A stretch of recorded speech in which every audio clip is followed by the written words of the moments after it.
Astaghfirullah. Bismillahirrahmanirrahim.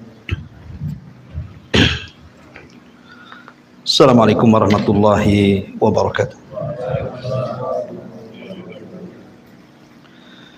Bismillah wassalatu wassalamu ala rasulillah wa ala alihi wa sahbihi wa mawalah wa la hawla wa la quwata illa billahi wa ba'du.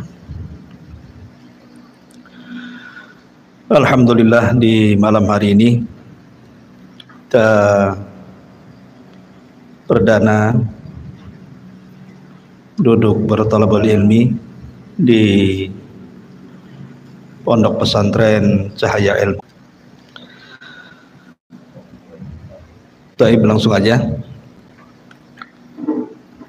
Karena sesuai dengan permintaan, kita mulai dari awal Al-Quran. Dan awal Al-Quran itu dimulai dari surah Al-Fatihah.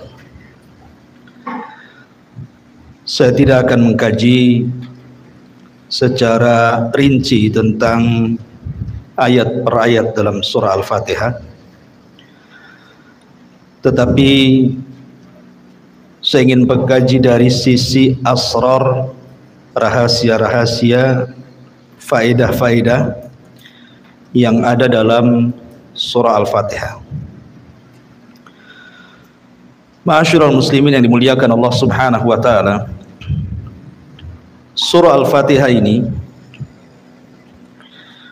adalah surah teragung yang diberikan kepada Rasul dan juga kepada seluruh umat Islam. Karena surah Al-Fatihah ini dipisahkan dari Al-Quran. Allah Subhanahu wa ta'ala ketika menganugerahi Al-Quran itu, Allah sendirikan Al-Fatihah. Makanya Nabi SAW bersabda, utitu, aku diberikan sab'al mathani wal Qur'anil azim, diberikan 7 ayat yang terulang dan juga Al-Quran.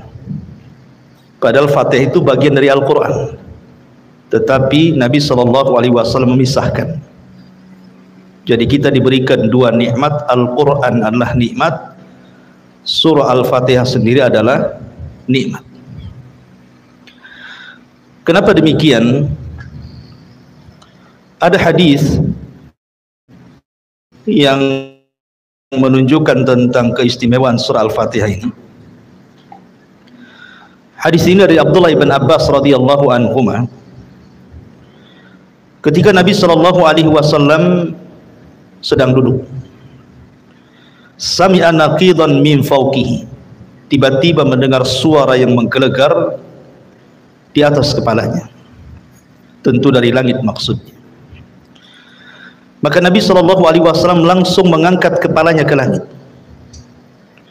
Maka Jibril alaihi salatu wassalam kemudian mengatakan kepada Nabi SAW, itu adalah suara pintu langit yang terbuka. Pintu itu tidak pernah terbuka kecuali hari ini.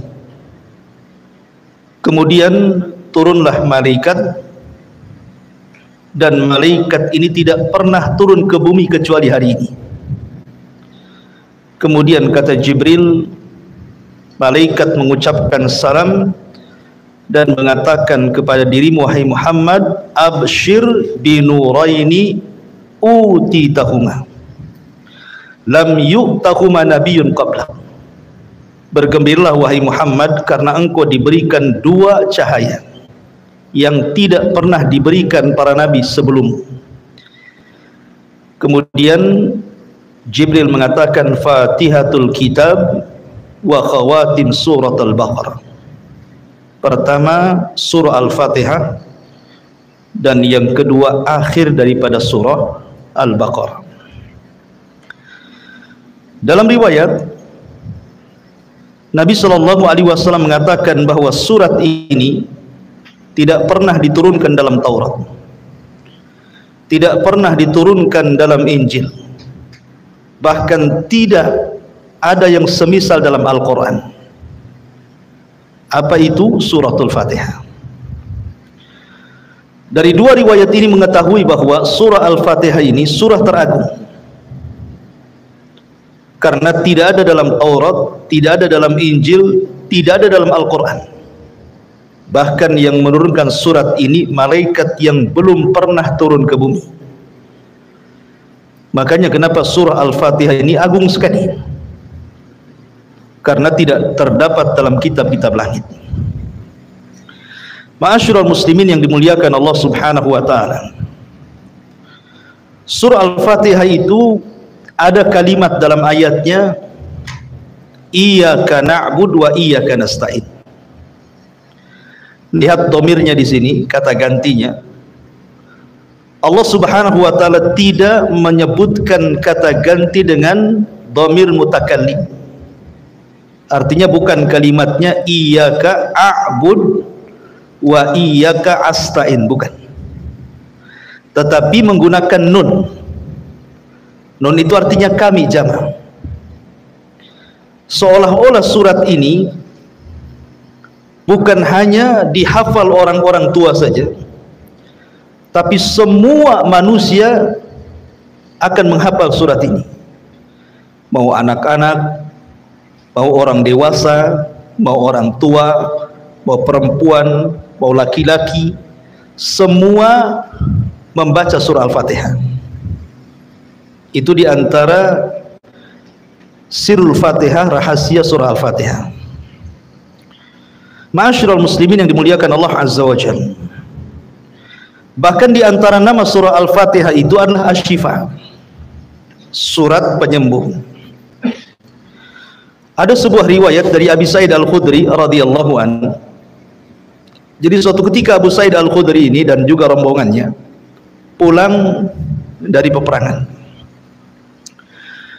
kemudian kehabisan bekal, tidak ada makanan, tidak ada minuman, tidak ada apapun yang bisa mereka makan dan minum. Akhirnya kemudian mereka ingin bertamu ke salah satu dari daerah ataupun desa tertentu supaya orang-orang kampung itu menjamunya. Tapi qadarullah, orang-orang kampung itu semua bakhil, tidak ada yang mau untuk menjamu rombongan para sahabat ini. Akhirnya kemudian para sahabat ini pun keluar dari kampung itu dan hendak mencari kampung lain. Qadarullah, rupanya ketua kampungnya tersengat kalajengking. Ketika tersengat kalajengking karena orang kampung itu tidak ada yang sanggup mengobati, dan dilihatnya para sahabat yang kampung itu nampaknya ada di antara mereka yang mampu mengobati, makanya orang kampung mengejar sahabat ini. Kemudian mengatakan, sudikah kalian mengobati ketua kami? Karena sahabat sudah sakit hati itu, masuk kampung minta dijamu, nggak ada yang ngasih. Sekarang pimpinannya terkena sengatan kalajengking, tiba-tiba minta diobati. Akhirnya para sahabat mengatakan, mungkin bahasa kita enak saja kan itu ya, saya minta makan tak dikasih, sekali kalian sakit minta diobati, itu bahasanya. Akhirnya kemudian para sahabat mengatakan, ya, kami siap mengobati pimpinan kalian dengan syarat kalian harus memberikan imbalan kambing sekian dan sekian. Akhirnya kemudian salah seorang sahabat membacakan surah Al-Fatihah, kemudian diusap kepada bekas sengatan kalajengking itu. Tiba-tiba sembuh. Sesuai perjanjian kalau sembuh ngasih kambing kan itu.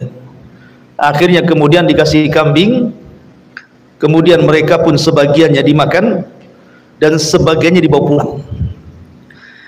Ketika kemudian sampai di hadapan Nabi SAW, para sahabat ini bercerita. Maka apa kata Nabi SAW? Dari mana kalian tahu bahwa surat itu adalah suratul ruqyah, surat yang bisa meruqyah? Kemudian Nabi SAW, kalau begitu maka berikan bagian kambing kalian untukku juga. Rasul minta bagian dari sini. Maka dari kisah ini surat Al-Fatihah itu disebut dengan suratul syifa, surat untuk menyembuhkan. Al-Imam Ibnul Qayyim rahimahullahu ta'ala itu mengarang satu kitab, judulnya Madarijus Salikin fi iyyaka na'budu wa iyyaka nasta'in. Itu beliau memberikan faedah banyak tentang surah Al-Fatihah. Lah kata Imam Ibnul Qayyim rahimahullahu ta'ala, dia mengatakan kullu da'in lahu dawa, setiap penyakit itu pasti ada obatnya.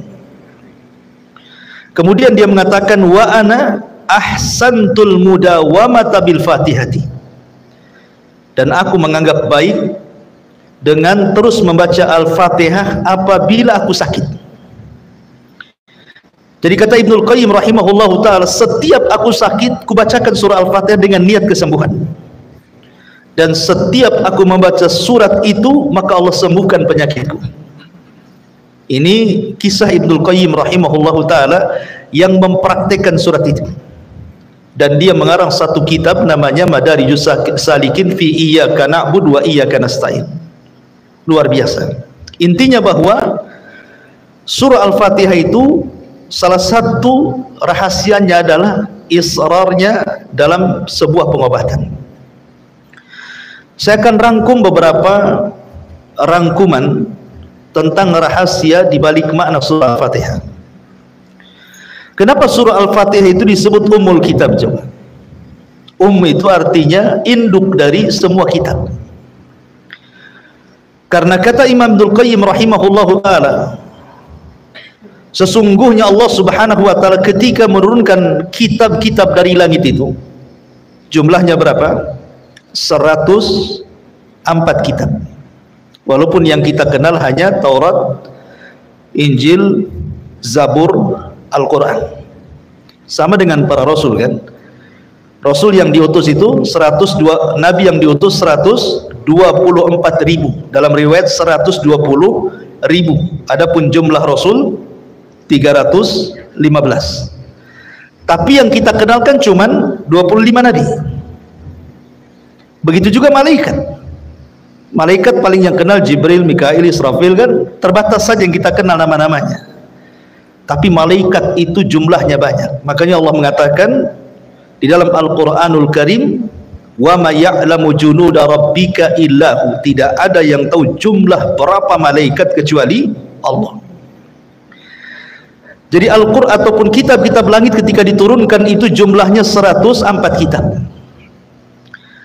Lah yang 4 ma'ruf, yang 4 itu ma'ruf, Taurat, Zabur, Injil, Al-Quran, ma'ruf ya. Tapi yang 100 ini kan tidak ma'ruf.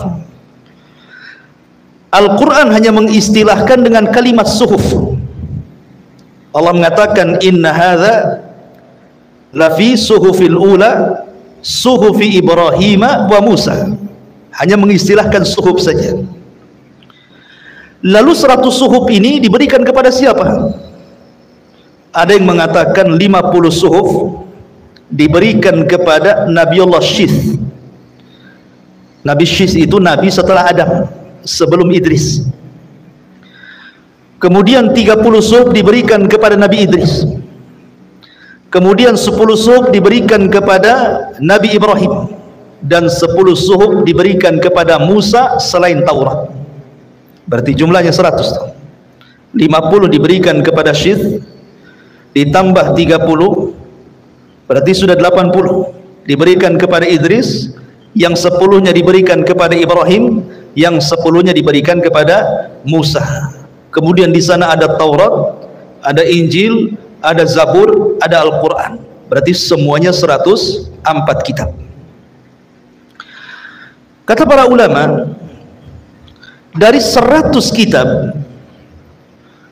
kalau digabungkan dengan Taurat, maka Allah subhanahu wa ta'ala ringkas menjadi hukum-hukumnya dalam kitab Injil. Dan 100 kitab yang ada dalam Taurat ataupun Injil, karena Zabur itu bukan kitab-kitab hukum. Kalau Zabur itu kan tipis, dia cerita tentang nasihat-nasihat saja. lain dengan Injil dan Taurat gitu ya, memang lengkap seperti Al-Quran. Lah dari 100 kitab, 100 suhuf, kemudian ditambah dengan Taurat, kemudian dengan Zabur dan Injil, itu Allah Subhanahu wa taala ringkas di dalam Al-Quran. Lah Al-Quran sendiri Allah ringkas dalam satu surat yang disebut dengan Suratul Fatihah. Dan surat Al-Fatihah sendiri diringkas lagi dalam satu ayat, Iyyaka na'bud wa iyyaka nasta'in. Makanya kalimat Iyyaka na'bud wa iyyaka nasta'in mencakup seluruh kitab-kitab langit.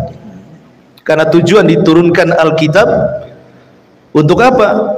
Wa ma khalaqtul jinna wal insa illa liya'budun. Kan tujuannya untuk ibadah.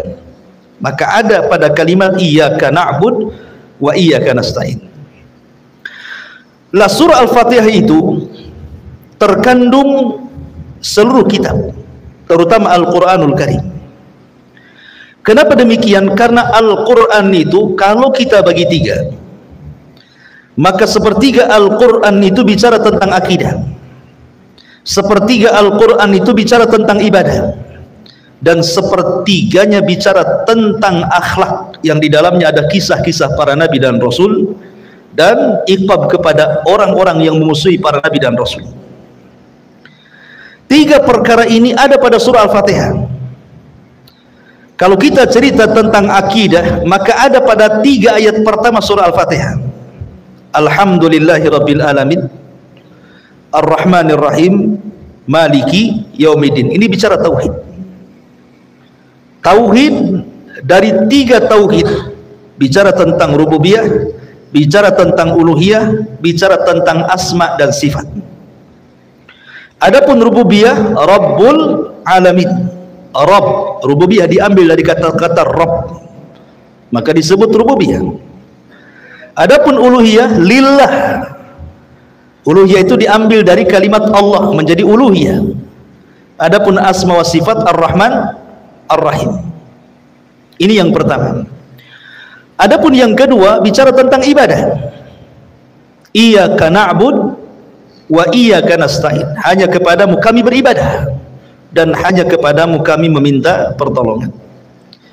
Kemudian yang ketiga bicara tentang akhlak. Ihdinas siratal mustaqim, siratal ladzina an'amta alaihim. An'amta alaihim, orang yang kau berikan nikmat itu siapa? Dalam ayat yang lain, minan nabiyyin wasiddiqin wasyuhada wassalihin. Orang-orang yang diberikan nikmat itu mereka para nabi, mereka para siddiq, mereka para syuhada, mereka orang-orang saleh, dan mereka adalah orang-orang yang pantas kita tiru akhlaknya. Makanya surah Al-Fatihah itu mencakup Al-Quran secara keseluruhan. Ini yang pertama. Kemudian yang kedua, surah Al-Fatihah ini mengajarkan kepada kita bagaimana caranya kita beribadah. Bagaimana caranya kita beribadah kepada Allah Subhanahu wa taala. Pertama, ma'rifatullah, mengenal Allah Subhanahu wa taala. 3 ayat pertama mengenal Allah. Ya kan? Kan sebelum kita beribadah kita harus mengenal siapa yang kita ibadahi kan? Kalau Anda beribadah kemudian tidak kenal siapa yang Anda ibadahi, Anda sedang beribadah kepada siapa? Kan itu ya. Kita ibadah ini harus tahu yang diibadahi siapa. Yang diibadahi adalah Allah. Makanya Allah ajarkan bagaimana cara beribadah. Sebelum kita mengatakan iyyaka na'bud, hanya kepada mulah kami beribadah, Allah kenalkan dulu siapa dirinya. Alhamdulillahi Rabbil Alamin, Ar-Rahmanir Rahim, Maliki Yaumiddin. Inilah ma'rifatullah dengan segala jenis tauhid yang saya sebutkan tadi. Kemudian yang ketiga, di dalam ayat ini juga, dalam surat Al-Fatihah ini juga diajarkan kepada kita bagaimana caranya kita meminta hidayah. Meminta hidayah. Kalau kita melihat hadis Nabi SAW tentang balasan orang yang membaca surah Al-Fatihah dalam sholat, kata Nabi SAW, Fatihah itu dibagi menjadi 2. separuhnya untuk Allah dan separuhnya untuk hamba. Kemudian Allah Subhanahu wa taala berfirman dalam hadis qudsi, kalau Anda membaca alhamdulillahirabbil alamin, segala puji hanya milik Allah, Rabb semesta alam, maka Allah akan menjawab apa? Hamidani abdi, hambaku sedang memujiku. Apabila kita membaca dalam salat kita Ar-Rahman Ar-Rahim, maka Allah jawab di langit, Asna alayya abdi, hambaku sedang mengagungkan diriku. Kalau kita membaca Maliki Yaumiddin, maka Allah Subhanahu wa taala akan jawab di langit, Majjadani abdi, hambaku sedang membesarkan diriku. Sampai di sini ini untuk Allah. Kemudian Allah mengatakan iyyaka na'bud wa iyyaka nasta'in. Allah jawab di langit apa? Hadza baini wa baina 'abdi wa li 'abdi mas'al. Hadza baini, ini dalam kalimat iyyaka na'bud, ini untukku, ibadah itu untuk Allah. Wa iyyaka nasta'in, ini untuk hambaku. Karena meminta pertolongan itu kita minta pertolongan kepada Allah. Wali abdi masa'al, dan Allah berjanji akan mengabulkan hamba-hambanya yang meminta kepadanya. Ihdinas siratal mustaqim, siratal ladzina an'amta alaihim ghairil maghdubi alaihim waladdallin. Sama, hadza baini, ini untukku, maksudnya hidayah milik Allah, ya kan? Karena kita tidak bisa memberikan hidayah kecuali irsyad, taufik itu milik Allah. Wa baina abdi, dan bagi hambaku, dengan cara terus berdoa meminta hidayah kepada Allah Azza wa Jalla agar dihindarkan dari sifat-sifat orang Yahudi al-maghdub dan juga sifat-sifat orang Nasrani al-zalim. Makanya dalam mazhab Syafi'i, dalam sebagian mazhab mereka mengatakan kalau antum sholat, karena dalam mazhab Syafi'i itu sholat wajib membaca Fatihah, mau dikeraskan imamnya, mau disirkan imamnya, makmum tetap baca Fatihah. Itu dalam mazhab Syafi'i.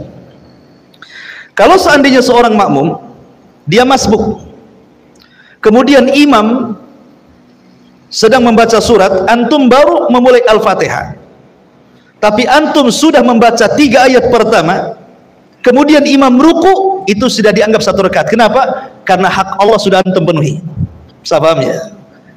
Karena hak Allah antum sudah penuhi, ya. Tetapi kalau seandainya belum selesai baru alhamdulillah kemudian ruku, belum dianggap 1 rakaat. Paham kan? Ya, itu dalam mazhab Syafi'i seperti itu. Karena 3 ayat pertama itu hak Allah, kemudian 4 ayat setelahnya itu hak hambanya. Ma'asyiral muslimin yang dimuliakan Allah Azza wa Jalla, lah perhatikan dalam jawaban-jawaban Allah itu. Allah Subhanahu wa taala menjawab dengan 3 jawaban haknya. Pertama, hamidani abdi. Yang kedua, asna alayya abdi. Yang ketiga, majjadani abdi. Hambaku sedang memujiku, hambaku sedang mengagungkan diriku, hambaku sedang membesar-besarkan diriku. Kalau dalam kehidupan kita setiap hari satu kita senantiasa memuji Allah dengan mengucapkan alhamdulillah, segala puja hanya milik Allah Azza wa Jalla. Kemudian kita agungkan Allah, kemudian kita besarkan Allah, kemudian setelah itu kita beribadah kepada Allah Subhanahu wa taala. Kemudian setelah itu kita berdoa kepada Allah isti'anah. Maka 5 perkara ini sebab kita mendapatkan hidayah. Karena tartibnya seperti itu kan? Ya. Tartibnya alhamdulillahirabbil alamin. Berarti kita disuruh untuk memuji Allah. Ar-Rahman Ar-Rahim disuruh mengagungkan Allah. Maliki Yaumiddin disuruh membesarkan Allah. Iyyaka na'bud disuruh beribadah kepada Allah. Wa iyyaka nasta'in disuruh berdoa kepada Allah. Maka di situ Allah mengatakan ihdina. Kalau kita amalkan 5 perkara, maka kita dapat hidayah. Maka dalam surah Al-Fatihah ini terkandung bagaimana sebab kita mendapatkan hidayah. Yang ajibnya adalah dalam kalimat-kalimat Al-Fatihah, di situ ada Ar-Rahman Ar-Rahim. berarti sifatnya rahmah. Kemudian yang kedua, ada iyyaka na'budu wa iyyaka nasta'in, kita disuruh al-ibadah, beribadah. Kemudian di situ ada kalimat al-hidayah, ihdinas siratal mustaqim. Kemudian di situ ada kalimat an'amta alaihim, nikmat. Ada rahmat, ada ibadah, ada hidayah, ada nikmat. Ini ada 4 kata dalam surah Al-Fatihah itu kan. Rahmat, kemudian yang kedua apa tadi? Ibadah. Kemudian yang ketiga hidayah, kemudian yang keempat nikmat. Alladzi an'amta, nikmat. Dari sini bahwa kalau orang sudah diberikan rahmat oleh Allah, kasih sayang, kemudian dia melakukan ibadah, maka dia akan dapat hidayah. Setelah dapat hidayah, dipastikan diberikan nikmat. Itu maksudnya, ya. Kalau kita sudah mendapatkan rahmat dari Allah, dituntun untuk menghambakan diri kepada Allah, kemudian kita ibadah. Kemudian saat ibadah kita terus meminta hidayah kepada Allah Subhanahu wa taala, dan Allah pun beri, maka ujungnya antum akan diberikan nikmat. Nikmat dunia dan nikmat akhirat. Itulah lafaz-lafaz dalam surah Al-Fatihah. Ma'asyiral muslimin yang dimuliakan Allah Subhanahu wa taala. Bahkan rukun Islam pun terkandung dalam surah Al-Fatihah. Rukun Islam itu ada berapa? Ada 5. Syahadat, salat, zakat, puasa, haji. Dari mana kita tahu rukun Islam ini ada dalam surah Al-Fatihah? Pertama syahadat. Syahadat itu adalah tauhid. Dan tauhid terkandung pada 3 ayat pertama surah Al-Fatihah.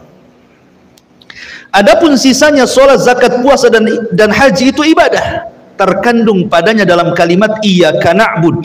Hanya kepadamu ya Rabb kami beribadah. Berarti mencakup salat, mencakup puasa, mencakup zakat, mencakup haji. Jadi rukun Islam ada pada surah Al-Fatihah juga. Ma'asyiral muslimin yang dimuliakan Allah Azza wa Jalla, bahkan lebih daripada itu, dalam surah Al-Fatihah ini terkandung ususul ibadah, pondasi-pondasi ibadah. Ibadah itu ada 2 perkara yang antum harus ketahui. Pertama, syurutul ibadah, syarat sah diterimanya ibadah. Yang kedua, arkanul ibadah, rukun-rukun ibadah. Dua-duanya ada dalam surah Al-Fatihah. Kalau bicara tentang syarat ibadah itu ada 2. Pertama, ikhlas. Ibadah itu harus ikhlas. Mana ayatnya? Alhamdulillah. Kita harus memuji karena Allah. Menunjukkan ikhlas. Tauhid uluhiyah di sini. Kemudian yang kedua, ittiba. Ihdinas siratal mustaqim siratal ladzina an'amta. Kita meminta petunjuk agar kita diberikan jalan kepada orang yang kau berikan nikmat. Maka yang pertama orang diberikan nikmat adalah para nabi. Dan nabi yang diutus kepada kita siapa? Rasulullah. Kita harus mencontoh Nabi sallallahu alaihi wasallam. Maka di sini ada syurut ibadah. Kemudian yang kedua, arkanul ibadah, rukun ibadah. Rukun ibadah ada 3. Tidak bisa antum tinggalkan satu daripada 3 rukun ibadah ini. Ibadah tidak akan berpahala. Pertama, al-mahabbah, kecintaan kita kepada Allah. Yang kedua, al-khawfu, perasaan takut kita kepada Allah. Yang ketiga, ar-raja'u, perasaan harap kita kepada Allah Azza wa Jalla. Ini 3 perkara tidak boleh, tidak harus dihadirkan dalam ibadah. Ketika kita beribadah, kita harus cinta, bukan terpaksa. Ketika beribadah, kita harus takut tidak diterima ibadahnya. Ketika kita beribadah, kita harus mengharap dengan ibadah ini Allah akan berikan balasan berupa sorga dan kenikmatannya. Ini 3 perkara tidak boleh tinggalkan dalam ibadah. Makanya disebut arkanul ibadah namanya, rukun-rukun ibadah. dan itu ada pada surah Al-Fatihah. Pertama, al-mahabbah, perasaan cinta. Alhamdulillah, segala puja dan puji hanya milik Allah. Tidak mungkin kita memuja dan memuji Allah kecuali karena cinta. Makanya kalau orang cinta pasti memuji, kalau orang benci pasti mencela, kan begitu ya. Kalau kita memuji orang, hilang keburukannya, yang ada kebaikannya. Kalau kita membenci, hilang kebaikannya, yang ada keburukannya. Maka kalimat alhamdulillah itu artinya penanaman cinta kepada kita, cinta kepada Allah Subhanahu wa ta'ala. Kemudian yang kedua, roja, harapan. Ar-Rahman Ar-Rahim, ini ada kandungan harapan. Kenapa? Karena Ar-Rahman Ar-Rahim itu sifatnya sama, rahmat, artinya kasih sayang Allah Subhanahu wa ta'ala kepada kita. Di sini ada harapan, ada ketenangan bagi kita. Kita ini sedang bermuamalah dengan zat yang penuh dengan rahmat. Makanya segudang dosa yang kita lakukan, kalau kita menghadap Allah Subhanahu wa ta'ala dan tidak membawa kesyirikan sedikit pun, tetap Allah terima taubatnya. Bahkan orang yang berbuat syirik sekalipun kalau bertobat, tetap diterima taubatnya. Ada harapan, harap kepada Allah Subhanahu wa ta'ala. Kemudian yang ketiga, al-khawf, perasaan takut. Dari mana kita ambil? Maliki yaumiddin, bahwa Allah itu raja di hari pembalasan. Kita harus takut. Makanya kata Umar bin Khattab radhiyallahu an, ketika memberikan catatan kepada kalimat Maliki Yaumiddin, beliau mengatakan, kalau seandainya orang paham bahwa di sana ada Yaumuddin, Yaumuddin itu hari pembalasan, ma'akalal qawiyyu dhaif, tidak mungkin orang kuat memakan orang lemah. Tidak mungkin orang itu semena-mena gitu ya, menindas itu tidak mungkin. Kenapa? Karena ada balasan. Ya, di dunia dia bisa menekan orang, di akhirat dia ditekan Allah, kan itu ya. Makanya kalau paham bahwa Yaumuddin, apa din? Din itu bukan agama. Din itu artinya balasan. Semua orang akan dibalas karena kezalimannya. Makanya kalau orang paham perkataan Umar bin Khattab bahwa di sana ada hari pembalasan, tidak mungkin orang itu mencuri, tidak mungkin orang berdusta, tidak mungkin orang menipu, tidak mungkin orang zalim, tidak mungkin orang hasad, tidak mungkin orang menyakiti, tidak mungkin orang mencela, mencaci, memaki, menggibah dan yang lainnya. Kenapa? Di sana ada hari pembalasan gitu ya. Maka timbul perasaan al-khawfu, takut. Berarti dalam surah Al-Fatihah juga di situ ada ususul ibadah, namanya pondasi-pondasi ibadah, baik syaratnya ataupun rukunnya. Jadi luar biasa surah Al-Fatihah itu ya. Ma'asyiral muslimin yang dimuliakan Allah Subhanahu wa ta'ala. Kemudian juga kalau kita melihat petikan-petikan dalam surah Al-Fatihah, Allah Subhanahu wa ta'ala ketika menyebut kalimat alhamdulillahi rabbil alamin, pujian hanya milik Allah Subhanahu wa ta'ala. Sering saya jelaskan kepada antum, kalimat alhamdu itu, alhamdulillah, itu bukan kalimat biasa, tapi kalimat yang luar biasa. Karena kalimat alhamdulillah ini yang mengucapkan bukan hanya sekedar manusia. Semua makhluk yang Allah ciptakan, mereka bertasbih dengan menyebutkan alhamdulillah.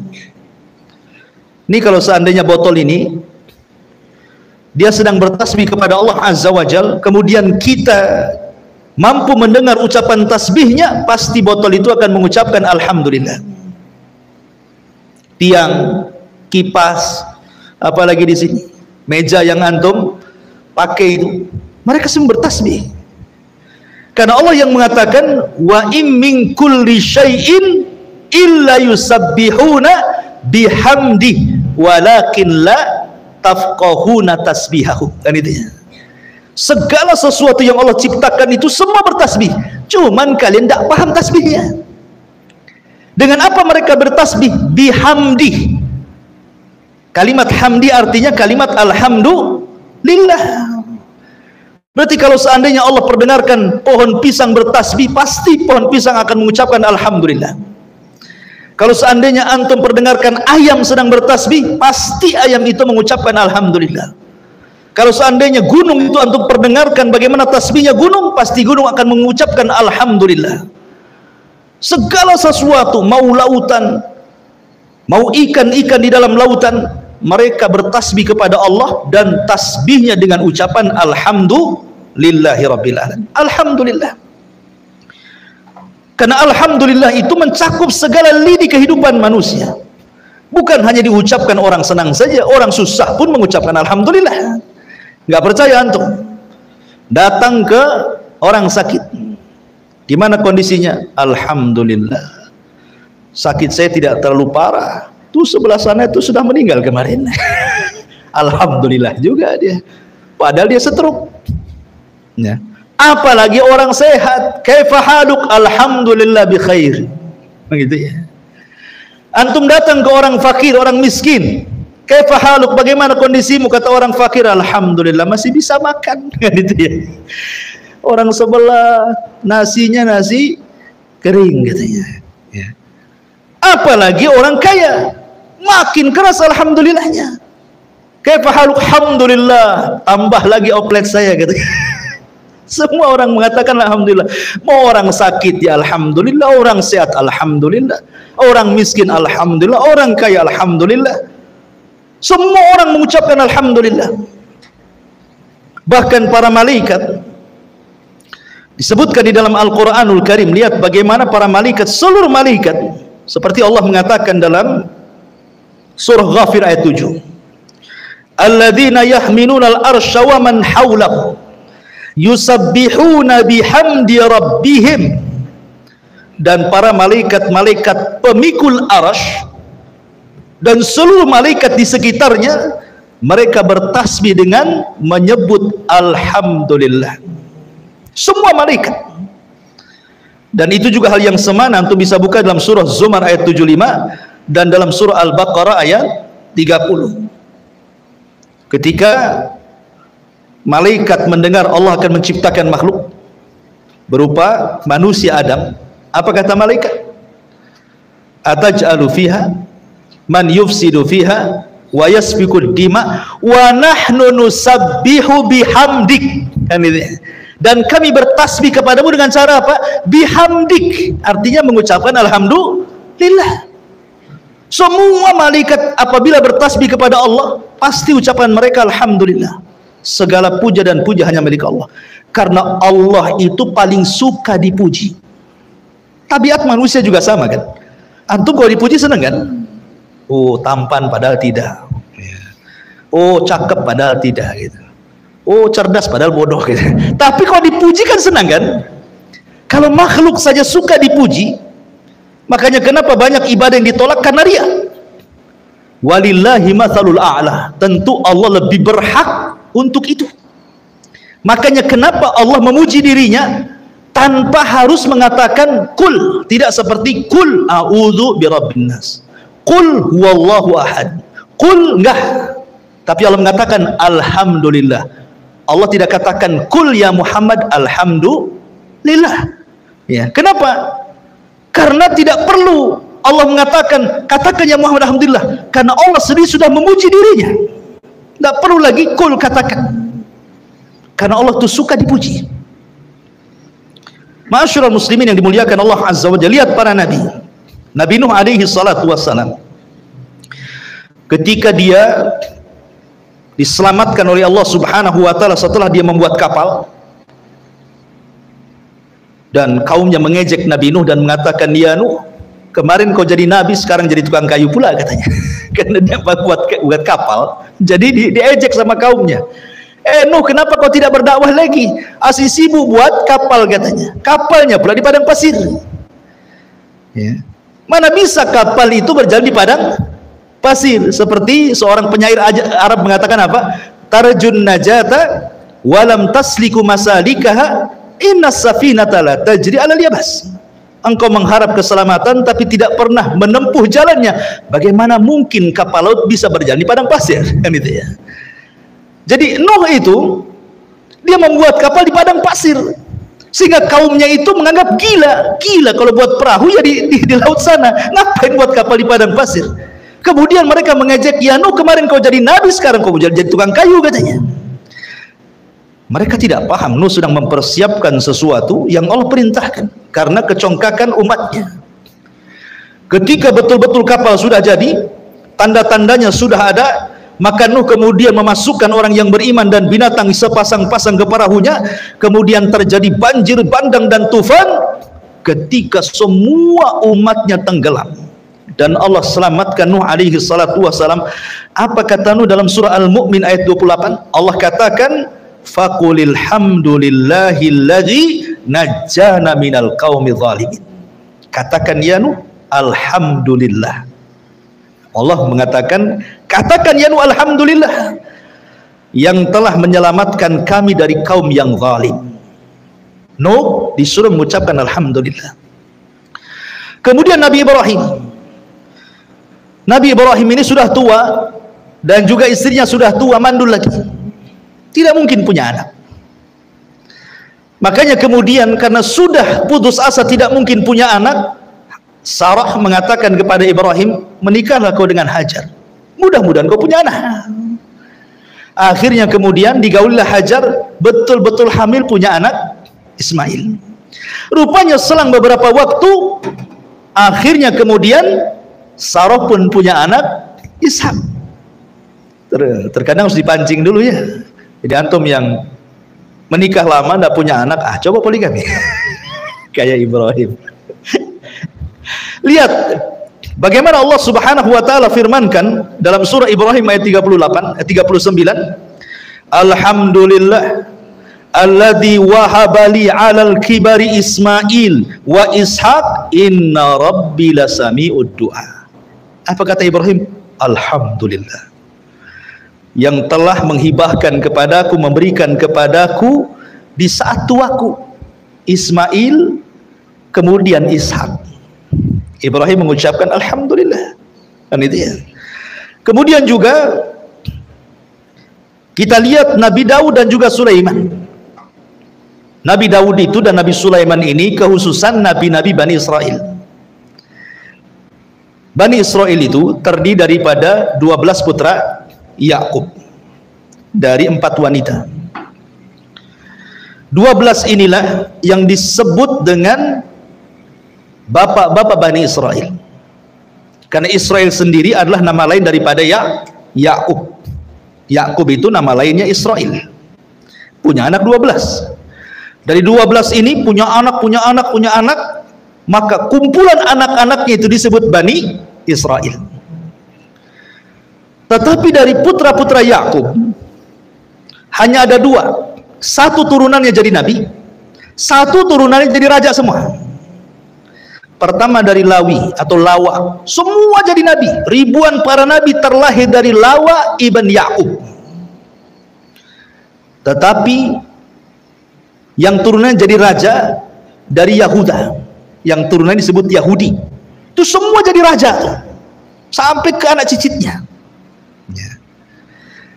Tetapi Nabi Daud dan Sulaiman putranya itu menggabungkan 2 keistimewaan, raja plus nabi.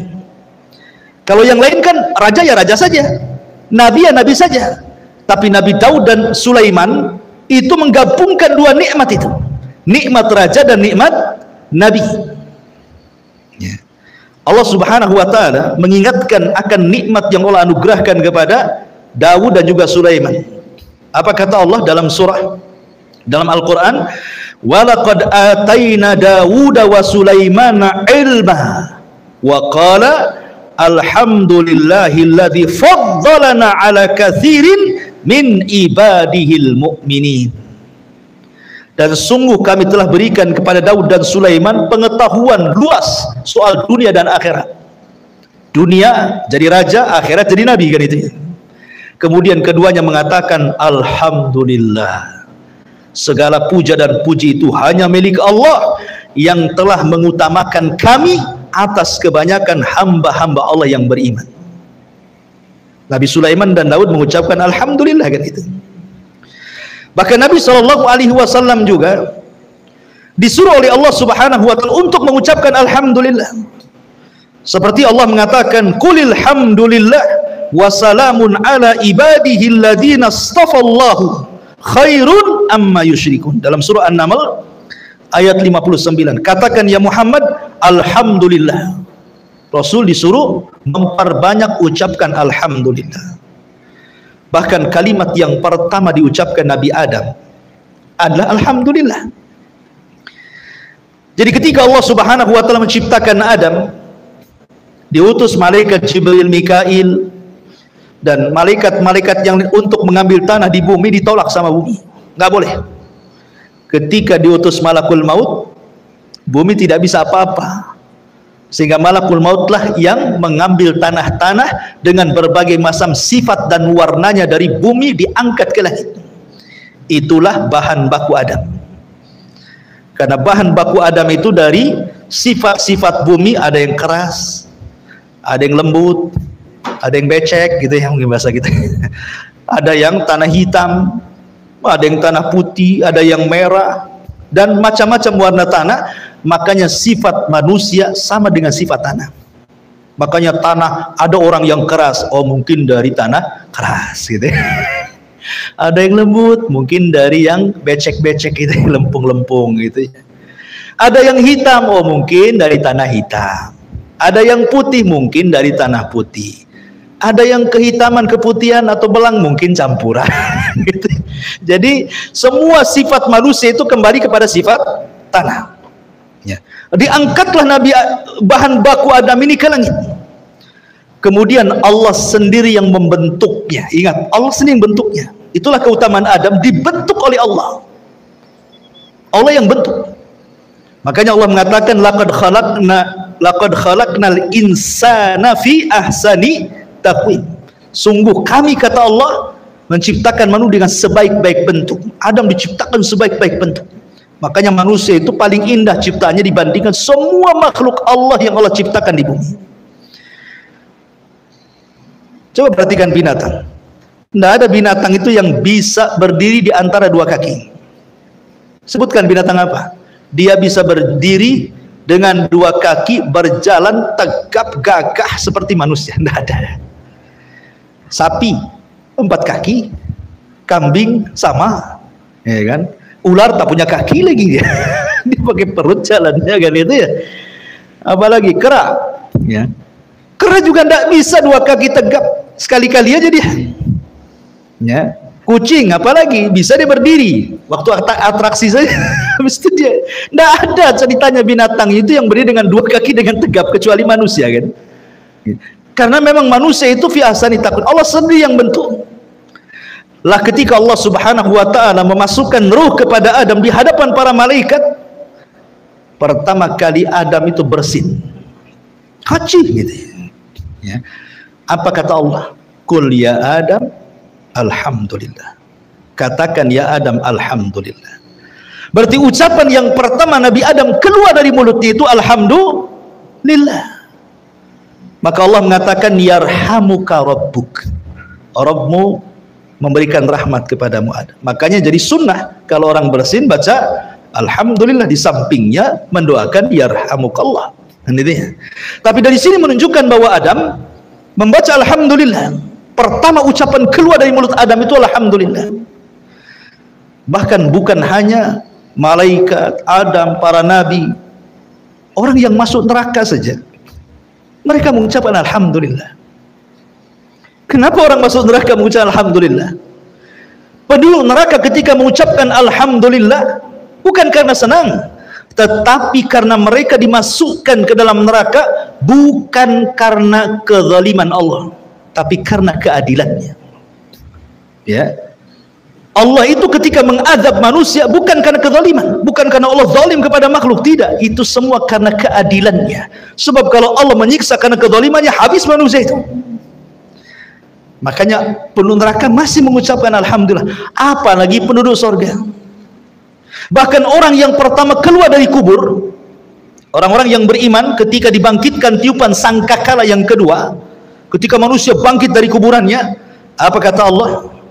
Allah Subhanahu wa taala berfirman, yauma yad'ukum Yauma yad'ukum fatastajibuna bihamdi wa tadhunnuna illa bistum illa qalila. Dalam surah Isra 52. Pada hari ketika Allah memanggil kalian, maksudnya membangkitkan kalian dari kubur-kubur kalian. Kemudian fayastajibun, maka kalian pun kemudian bangkit dari kuburan, kemudian kalian mengucapkan alhamdulillah. Orang-orang yang beriman ketika bangkit dari kuburan mengucapkan alhamdulillah.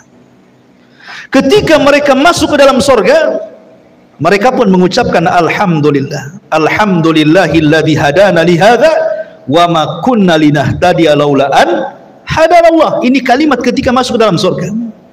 Ketika di dalam sorga, mereka juga mengucap alhamdulillah. Wa qalu alhamdulillahilladzi adhaba annal hazan. Dalam surah Yunus ayat 9-10.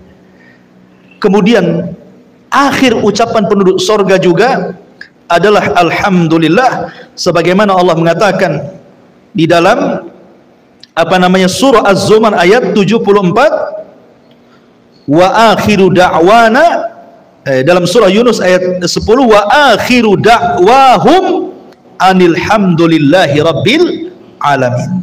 Lihat di sini, berarti orang yang beriman itu ketika keluar kuburan mengucapkan alhamdulillah, ketika masuk sorga mengucapkan alhamdulillah, ketika dalam sorga mengucapkan alhamdulillah, dan akhir ucapan penduduk sorga alhamdulillah.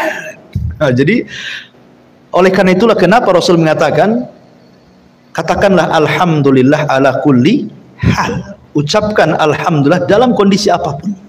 Karena begini ikhwan, ketika antum kerja, yang sudah kerja, antum berangkat dari rumah ke tempat pekerjaan, ya, kemudian antum melihat ada orang yang kecelakaan, tertabrak brak gitu kan, mati. Harusnya apa yang antum katakan? Alhamdulillah.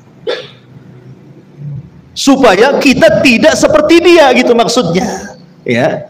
Jadi setiap kita melihat musibah orang lain, ucapkan kalimat itu supaya jangan seperti dia. Karena bisa saja terjadi kepada kita. Kita ini sudah hati-hati, ya. Lampu sudah hijau, antum lewat, rupanya yang lain melanggar antum. Bisa saja terjadi kan? Ada orang makanya di jalan ini repot, antum mau ngebut nabrak orang, lambat pula ditabrak orang. itulah jalan raya. Dan jalan raya itu tempat kematian paling banyak hari ini. Padahal di zaman Rasul tidak ada orang mati di jalan. Makanya sering saya katakan di zaman Rasul tidak ada orang mati di jalan, karena nggak ada unta nabrak keledai, gitu ya. Zaman sekarang truk nabrak tronton, gitu ya, beca ditabrak sama mobil, macam-macam. Makanya kalau melihat musibah, ucapkan alhamdulillah supaya tidak terkena musibah itu. Antum masuk nih, pulang dari ngaji, masuk ke rumah, istri sehat, anak-anak sehat, tidak terjadi kebakaran di rumah, tidak jadi apapun di rumah, tidak kemalingan, ucapan alhamdulillah. Supaya apa? Supaya selamat terus rumah itu. Itu maksudnya. Itu bentuk syukur. Bukan Allah mengatakan kan, la in syakartum la azidannakum. Kalau engkau banyak bersyukur, ku tambah. Jadi kalau kita masuk rumah melihat kondisi semua baik, alhamdulillah, insya Allah Allah tambah. Kalau sekarang istri antum satu, Allah tambah, alhamdulillah. Kata akhwat, inna lillah wa inna ilaihi rajiun. Masyarul muslimin yang dimuliakan Allah. Intinya kalau kita kupas, alhamdulillah, banyak kan nih rahasia-rahasia dalam surah Al-Fatihah ini, ya. Masyarul muslimin yang dimuliakan Allah Azza wa Jalla. Ar-Rahman Ar-Rahim. Ar-Rahman Ar-Rahim ini bukan kalimat biasa, ya. Minimalnya kita ucapkan 17 kali dalam sholat kita kan, dalam sholat wajib saja, belum sholat-sholat sunnahnya. Karena Ar-Rahman Ar-Rahim itu kalau antum perhatikan, kita memperhatikan maknanya, seolah-olah kita sedang diliputi rahmat Allah, kasih sayang Allah subhanahu wa ta'ala. Kasih sayang Allah itu banyak sekali, ikhwatu fiddin, muliakan Allah azza wa jalla. Sampai-sampai Nabi SAW ketika bicara tentang rahmat Allah subhanahu wa ta'ala, Allah itu memiliki mi'atu rahmah, 100 rahmat. Kemudian anzala minha rahmatun wahidah, tapi yang diturunkan ke bumi cuma satu. Bayangkan, Allah itu punya 100 rahmat kasih sayang, tapi yang diturunkan ke bumi cuma satu. Tapi dengan satu ini saja kita bisa melihat bagaimana seorang ibu menyayangi anaknya, ya kan? Bagaimana seorang bapak menyayangi anak-anaknya, bagaimana seorang anak cinta dengan ayahnya, bagaimana sesama binatang saling sayang. Kita lihat satu saja kita melihat luar biasa, ya, rahmat bagi manusia itu. Bagaimana orang masuk surga? Yang rahmat Allah itu 99 kan di sana. Yang satu saja kita bisa melihat bagaimana kasih sayang manusia dengan manusia yang lain itu luar biasa. Seperti ada di zaman sahabat itu yang menggendong ibunya haji dari awal manasik sampai selesai karena cintanya dengan ibunya. Uwais ibn Qaran, Uwais al-Qarani itu seorang kibarut tabi'in, hidup di zaman Nabi. Sebenarnya dia bisa jadi sahabat, tinggal datang dari Yaman ke Madinah berjumpa dengan Nabi, jadi sahabat dia kan. Karena syarat jadi sahabat itu harus melihat Nabi, beriman kepada Nabi, dan mati di atas agama Nabi. Itu sahabat namanya. Tapi Uwais al-Qarani bela-bela dia birrul walidain, sayangnya dengan ibunya sampai mengalahkan semuanya, ya. Begitulah rahmat ditanamkan oleh Allah Azza wa Jalla. Pada satu rahmat itu yang diturunkan, tetapi untuk satu dunia, mencakup ke binatangnya, mencakup ke manusianya, dan begitu seterusnya. Bagaimana di sorga yang 99 rahmat itu? Di dunia saja kita sudah tenang, apalagi orang tua punya 5 anak, semua anaknya berbakti, tenang rasanya gitu ya. Itu rahmat Allah itu. Gimana di sorga yang 99 itu kan, ya. Jadi kalimat Ar-Rahman Ar-Rahim ini bicara tentang rahmat, bicara tentang rahmat, kasih sayang Allah Subhanahu wa Ta'ala kepada kita. Sehingga kalau kita yakin Allah itu sayang dengan kita, ikhwatu fiddin, maka tidak ada orang yang putus asa di dunia ini. Nggak ada. Kebanyakan orang yang putus asa itu karena tidak paham kalimat Ar-Rahman Ar-Rahim ini. Apalagi seperti tadi yang saya jelaskan, Maliki Yaumiddin, ditanamkan sifat takut gitu ya. Kalau orang paham dengan kalimat Maliki Yaumiddin, maka dia akan bisa menanamkan tingkatan Islam tertinggi dalam Islam. Apa? Muraqabah. Jibril bertanya kepada Rasul, apa itu Islam? Apa itu iman? Apa itu ihsan? Kan itu ya. Berarti tingkatan Islam itu ada 3. Dimulai dari Islam, kemudian iman, kemudian ihsan. Berarti paling tinggi itu ihsan. Dalam Islam itu paling tinggi ihsan. Ihsan itu artinya merasa diawasi Allah. Dan kalau kita paham Maliki Yaumiddin, berarti Anda sedang dididik ihsan, ya, tingkatan muraqabah yang luar biasa. Sebab kalau seandainya kita paham kalimat Maliki Yaumiddin, tidak ada di dunia orang ini berbuat jahat, ikhwan. Tenang di dunia ini. Yang mencuri nggak jadi, takut nanti dibalas di akhirat. Yang mau berbohong nggak jadi, yang mau nipu nggak jadi, yang mau korupsi nggak jadi, yang mau berdosa nggak ada jadi, mau bergibah nggak jadi. Tenang dunia ini, nggak ada kejahatan kalau paham Maliki Yaumiddin. Tapi karena tidak paham, akhirnya kemudian habis sholat nyolong kotak infak. Berarti tidak paham dengan Maliki Yaumiddin tuh. Dia mau nyuri kotak infak itu sholat dulu dia, baca Fatihah juga dia, Maliki Yaumiddin, habis itu diambil pula kotak infak. Berarti nggak paham yang dibaca. Makanya baca surah Al-Fatihah itu dalam sholat itu janganlah dikebut-kebutkan, jangan pula satu nafas. Oh, dolin gitu kan ada tuh, ya. Sholat tarawih 5 menit 23 menit. Cuman dia bisa memahami Fatihah itu, karena setiap kalimat dalam surah Al-Fatihah itu ada jawabannya dan ada makna yang tersembunyi di situ untuk kita resapi gitu loh. Makanya wajar kalau seandainya Allah mengatakan innas salata tanha anil fahsya'i wal munkar, sesungguhnya salat itu bisa mencegah perbuatan keji dan mungkar. Keji itu ucapan kotor, mungkar itu perbuatan fasik. Karena orang yang salat kalau paham kalimat Maliki Yaumiddin tidak mungkin mengucapkan kalimat kotor, tidak pula mungkin melakukan perbuatan fasik. Kan itu ya?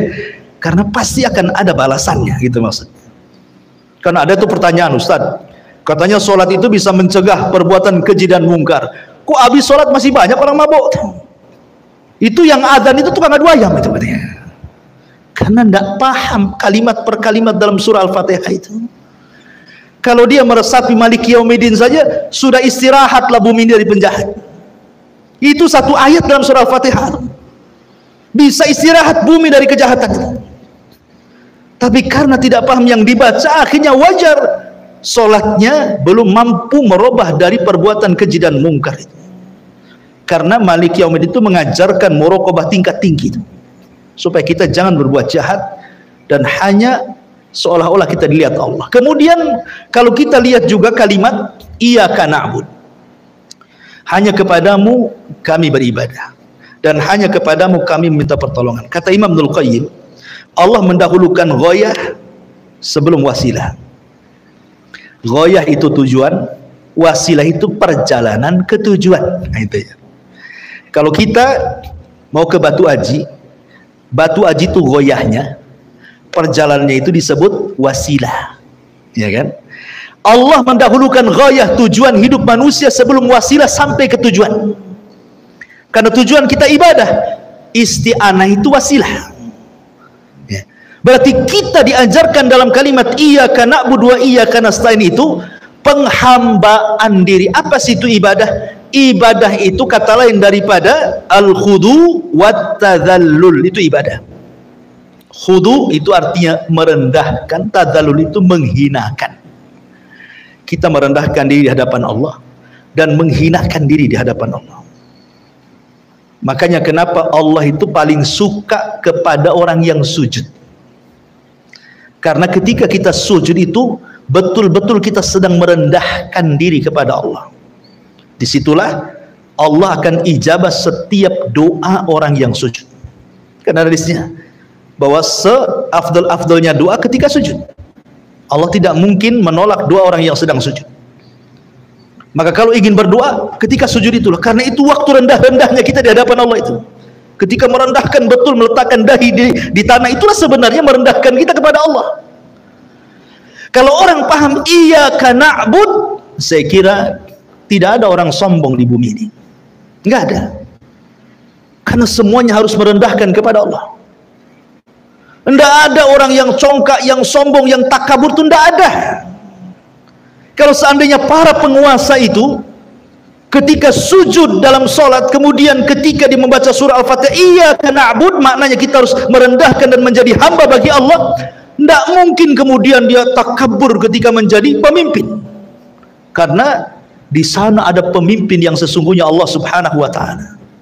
Apalah kita di hadapan Allah, wallahu akhrajakum min butuni ummahatikum la ta'lamuna syai'a. Ketika kita dikeluarkan dari rahim ibu kita, kita tidak tahu apa-apa loh. Melihat saja tidak, mendengar saja tidak, bergerak saja tidak bisa, lemah. Baru sedikit-sedikit Allah kasih pendengaran, kasih pemandangan, kasih gerakan, kasih kekuatan. Besar sedikit, kasih kuat badan, kasih kecerdasan. Dengan cerdas akhirnya sekolah, dengan sekolah jadi insinyur, jadi dokter, jadi ini, jadi itu. Semua Allah yang kasih. Lalu kenapa Anda sombong? Itu maksudnya. Karena tidak paham kalimat iyyaka na'budu wa iyyaka nasta'in. Kalau orang paham kalimat ini, tidak ada orang nyembah, sembah. Nah, kandungan Al-Fatihah itu luar biasa kemana-mana gitu. Iyyaka na'budu wa iyyaka nasta'in. Ihdinas siratal mustaqim. Ya. Ihdinas siratal mustaqim ini cerita hidayah. Hidayah itu penting, ikhwan. Karena orang kalau tidak dapat hidayah, sesat kita. Kalau sudah sesat, lihat akhirnya jadi pengebom. Khawarij sesat, jadi ngebom sana sini. Kan itu ya. Kemudian Syiah sesat. Ketika Asyura tanggal 10 dipukul-pukul badan sampai bayi kecil diketuk kepalanya sampai keluar darah tuh. Supaya merasakan bagaimana perih pahitnya Husain ketika dibantai di Karbala katanya. Karena kesalahan mereka. Itu kan kesalahan orang Syiah menyuruh Husain dari Hijaz menuju ke Kufah. Rupanya dibantai di situ. Yang bantai pun orang Syiah. Sehingga mereka menyesal. Makanya setiap kemudian Muharram mereka membuat ulang tahun Karbala. Memukul-mukul, lihatlah di YouTube tuh. Coba antum, di pisau dikasih rantai itu, dipukul orang gila sampai bayi diketuk sampai keluar darahnya. Lihat, kalau nggak dapat petunjuk jadi gini ibadahnya nih. Ya. Lihat orang-orang yang merasa makrifat, akhirnya tidak sholat, nggak puasa, nggak zakat, nggak haji, karena sudah makrifat, sudah kenal dengan Allah, tidak perlu sholat lagi, tidak perlu puasa lagi, maksiat pun boleh, karena Allah ada pada hatinya, sudah berkumpul dengan badan yang disebut hululiyah, manunggali kaulu gusti, orang Jawa bilang. Sudah nyatu gitu ya, sudah nyatu, akhirnya buat apa lagi ibadah? Sholat yang penting eling katanya. Kalau sudah eling dikatakan sholat. Dalilnya apa? Innas sholata li dzikri. Sholat itu untuk mengingatku. Berarti kalau sudah ingat tak perlu sholat. Lihat akhirnya apa? Nggak sholat nggak apa. Lihat kalau nggak kasih petunjuk seperti ini jadinya. Ya. Jadi kalau kita tidak dapat petunjuk, sesat kita. Ya. Macam-macam. Akhirnya ada orang ngaku nabi, ada pula pengikutnya. Dulu ada namanya siapa, Ahmad Musaddiq kan itu. Saya dengar sudah tobat, alhamdulillah. Ya, sempat ramai gara-gara syahadatnya. Syahadu anna Muhammad Rasulullah diganti ashadu anna Muhammad Ahmad Musaddiq Rasulullah kan. Alhamdulillah, kalau beliau sudah tobat, alhamdulillah, kita doakan terus dapat hidayah. Tapi kalau orang tidak dapat petunjuk jadi gitu kan. Ya. Kemudian ngaku Imam Mahdi. Baru-baru ini kan ada orang yang mengklaim bahwa ada seorang yang mengaku Imam Mahdi, ciri-cirinya ada pada dia katanya. Dan sekarang sedang membuat pembaiatan di hotel tingkat 3 ya, baiat. Kalau tidak dapat baiat maka dia jadi pengikut Dajjal. Nah, kenapa baiatnya manjur? Karena dia sudah koordinasi dengan Nabi Khidir dan Nabi Muhammad katanya. Jadi panitia itu Nabi Khidir. Coba antum loh, kalau nggak dapat hidayah jadi gini, halu, menghayal. Ya kan? Menghayal jadi kemana-mana jadinya. Itu bahaya kalau nggak dapat hidayah itu. Makanya setiap sholat kita minta kepada Allah, ihdinas siratal mustaqim, ihdinas siratal mustaqim, supaya kita dapat hidayah. Kalau nggak dapat hidayah jadi kayak gini nih, ajaran yang nggak jelas jadinya. Maka ihdinas siratal mustaqim ini penting, husul antum ketika, karena yang menyelamatkan kita di dunia dan akhirat itulah hidayah. Itu yang kita cari dari awal lahir sampai kita mati, hidayah. Apalagi yang kita cari kalau bukan hidayah?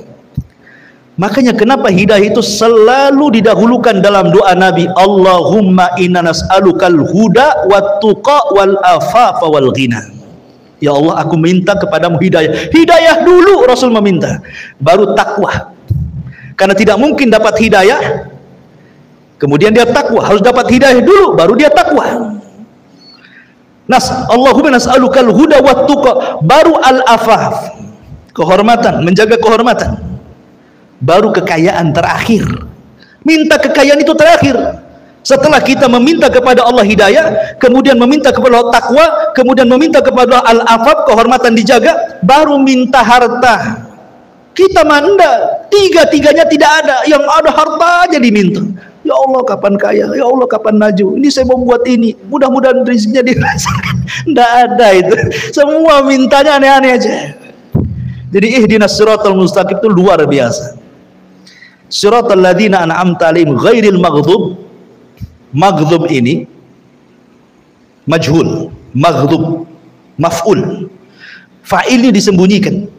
Ya, ketika Allah Subhanahu wa ta'ala menyebutkan orang-orang yang diberikan nikmat, Allah tampilkan pelakunya, an'amta, tak di situ pelaku, orang yang engkau ya Allah beri nikmat.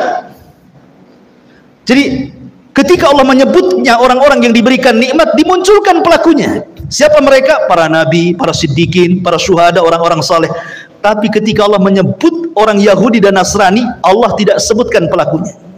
Al-maghdub, yang dimurkai. Kenapa Allah tidak katakan orang-orang yang engkau murkai ya Allah, ditampakkan pelakunya? Tidak, menggunakan majhul, karena hinanya mereka di mata Allah. Karena orang-orang Yahudi itu maghdub, memang betul-betul dimurkai. Kenapa mereka dimurkai? Karena orang Yahudi itu diberikan kecerdasan yang tidak diberikan kepada umat yang lain. Tetapi mereka disesatkan sesat-sesatnya karena mereka sesat. Mereka tidak mau mengamalkan ilmunya walaupun banyak ilmu. Terbalik pula dengan Nasrani, dhalun wala dhalin. Dhal itu artinya sesat karena tak punya ilmu, rajin pula ibadah.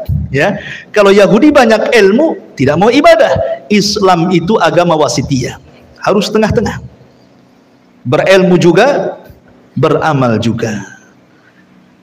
Makanya Allah mengatakan wal asri innal insana lafi khusrin illa alladziina amanu. Maksudnya orang-orang yang berilmu, wa amilus shalihat, orang-orang yang beramal soleh dengan ilmunya. Baru setelah itu berdakwah, wa tawassaw bil haq. Baru setelah itu sabar ketika mencari ilmu, sabar ketika mengamalkan ilmu, sabar ketika mendakwahkan ilmu. Inilah diantara rahasia daripada surah Al-Fatihah. InsyaAllah kita mulai nanti dari surah Al-Baqarah, baru kita akan jelaskan tafsir ayat per ayat, kalimat per kalimat. Karena surah Al-Fatihah ini kalau kita bahas juga, itu satu ayat satu pertemuan kan. Jadi adalah kita global saja surah Al-Fatihah. InsyaAllah nanti ketika surah Al-Baqarah baru kita masuk tafsirnya. Silahkan kalau ada yang mau bertanya. Mungkin diantara antum yang bertanya, silahkan.